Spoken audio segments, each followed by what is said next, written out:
हमारी कुंडली में लिखा हुआ है कि हम क्या करने वाले हैं। हाँ।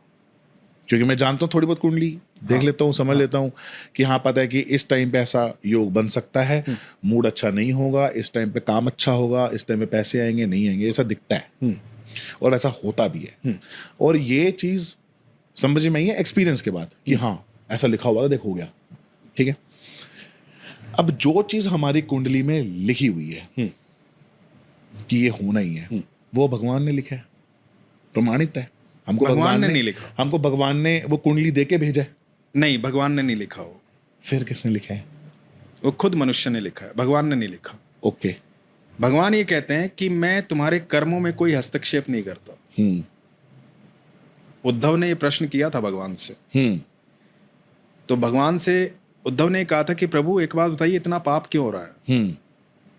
इतना लोग ये पाप ही क्यों खत्म नहीं कर देते आप तो ईश्वर है, अनंत ब्रह्मांड के रचिता है। बिल्कुल।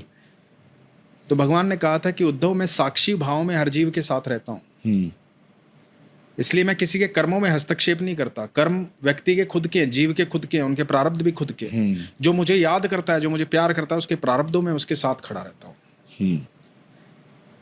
तो उद्धव ने कहा कि ऐसा करके तो आप मतलब मजे ले रहे हो सिर्फ साक्षी भाव में। लोग बुरे कर्म कर रहे हैं, बुरे फल मिल रहे हैं, अच्छे कर्म कर रहे हैं, अच्छे फल मिल रहे हैं, तो आप तो साथ खड़े हो, बस मजे ले रहे हो।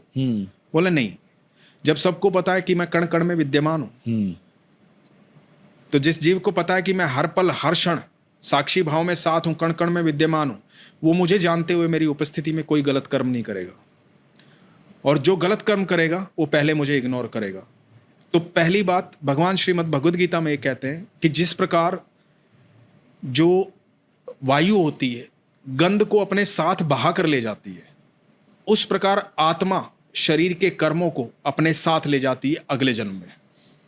तो आप जो कुंडली लिखी गई है, आपके कर्मों के हिसाब से उस नक्षत्र ग्रह में पैदा होते हो जहां पर कर्म, आपके कर्म, वो सारी क्रिया पहले से डिसाइडेड है कि आपने जो कर्म किए हैं, तो फल डिसाइडेड है ना। आपने जो बीज बोया है, आप गेहूं बोओगे तो पता है ना कि गेहूं की फसल आएगी।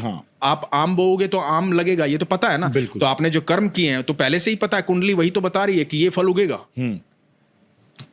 प्रमाणित है ना ये बात, करेक्ट है। करेक्ट। तो कुंडली वही बता रही है कि ये फल उगेगा, लेकिन भगवान आपको हर सुबह कुंडली बदलने का मौका देते हैं। हर सुबह, हर क्षण आपको मौका देते हैं। कैसे? जब जीव अगला जन्म ले लिया, अगला जन्म ले लिया, उससे अगला जन्म ले लिया, तो हर बार, हर जन्म में, हर दिन, हर क्षण आपको यह मौका मिला कि आप अपने कर्मों को रोक सकते हैं। भगवान क्या कहते हैं कि अपने कर्मों को मुझे समर्पित कर दे, तेरे सारे प्रारब्ध